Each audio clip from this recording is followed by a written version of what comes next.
जी देखिए, पिछले 1-2 दिन से कंटिन्यूस मौसम जो है वो मुसलसल जम्मू कश्मीर में और लद्दाख के खास करके करगिल में रुक-रुक के बारिश हो रहा है। ये वेस्टर्न डिस्टर्बेंस के कारण है। अभी भी वेस्टर्न डिस्टर्बेंस हमारे ऊपर ही मतलब परसिस्ट कर रहा है जम्मू कश्मीर और लद्दाख के ऊपर, जिसकी वजह से ये मौसम उबड़-आलूद रहा है। अभी भी उबड़-आलूद है चंद जगहों पे। वैसे तो अभी करंटली काफ़ी सारे जगहों पे वेदर इम्प्रूवमेंट हुआ है, पर फिर भी मौसम उबड़-आलूद ही बना हुआ है। काफ़ी सारे जगहों पे अभी भी मतलब चंद जगहों पे रुक के बारिश हो रहा है, हल्की बारिश हो रहा है, लेकिन कहीं से भी बर्फ़ नहीं हो रहा है।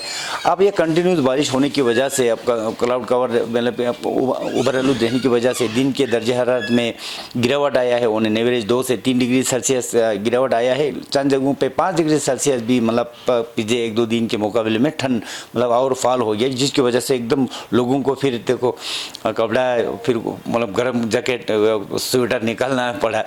तो ये मौसम अभी मार्च अप्रैल में सीज़न ही ऐसे मतलब ये होते हैं कि एकदम फ्रीक्वेंटली चेंज हो जाए। इरेटिक वेदर हमेशा रहते हैं, ये फर्स्ट टाइम नहीं है, ऐसे रहते हैं।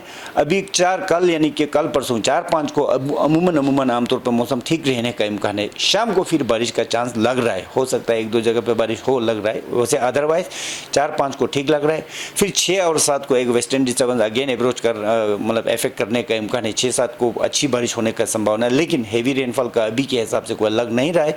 लेकिन थोड़ा डिस्टर्बेंस हो जाएंगे, लेकिन तो बीच में थोड़ा इंटरमिटेंट मुसलसल बारिश होने का इम्कान है। 6-7 को 8 को भी शाम को बारिश का चांसेस है। दिन को जैसे धूप खिल सकता है। कुल मिला के ये कि आज से लेके 8 तारीख तक मौसम उबड़-आलूद रहने का इम्कान है। 4-5 को छोड़ के कभी बारिश कभी धूप इस टाइप का लगता है।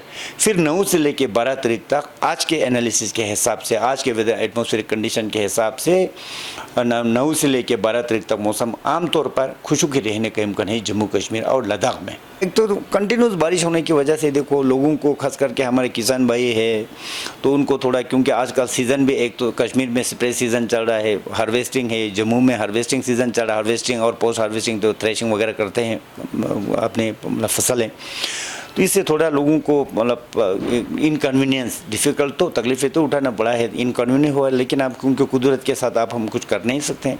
फिर भी अब हमारा एडवाइजरी किसान भाइयों के लिए ही, कल 4-5 को थोड़ा मतलब वेदर फेवरेबल है आज के मुकाबले में। 4-5 को you can go for spray, लेकिन फिर भी मौसम अर्ली मॉर्निंग चेक करके फिर अर्ली मॉर्निंग करना चाहिए। फिर हार्वेस्टिंग भी आप कल 4-5 मौसम ठीक है, 6-7 को ठीक नहीं है, 8 को भी ठीक नहीं, फिर 9 से 12 एक अच्छा विंडो पीरियड है जम्मू कश्मीर के लिए। लैंडस्लाइड का खतरा तो देखो जब भी बारिश वगैरह होते हैं तो जो वल्नरेबल प्लेस से कभी भी लैंडस्लाइड आ सकता है। लोगों को मतलब एहतियात बढ़े जाना बहुत ज़रूरी, क्योंकि बारिश कंटिन्यूस होने की वजह से जो बिल्कुल वो हो गया मतलब लैंडस्लाइड होने के लिए जो भी मतलब लैंड पूरा सैचुरेटेड हो गया है, थोड़ा सा एडिशनल बारिश होने से गिर सकता है, तो थोड़ा एहतियात बरतना ज़रूरी है। तो अब देखो ये थंडरस्टॉर्म का सीज़न ही है, गर्मी का सीज़न है, तो कभी अचानक एकदम थंडरस्टॉर्म हो जाते हैं जो कि जिसका रिएक्शन टाइम बहुत कम होता है। तो हम वैसे वार्निंग वगैरह इशू करते हैं, but at the same time क्योंकि काफ़ी कॉशियस भी रहना पड़ता है, क्योंकि आप वार्निंग इशू किया उस पर एक्शन भी होना चाहिए। तो लोग थोड़ा अलर्ट रहना चाहिए। हम तो अभी मैं लोगों को यही आपके माध्यम से कहना चाहता हूँ कि जब भी मौसम ख़राब हो, हम पूरा जहाँ पे भी मौसम ख़राब होने का जो रखता है तहसील या डिस्ट्रिक्ट या जो भी हो एरिया, तो SMS कर देते पूरा। तो आप लोग SMS भी अपना SMS चेक कीजिए प्लीज़।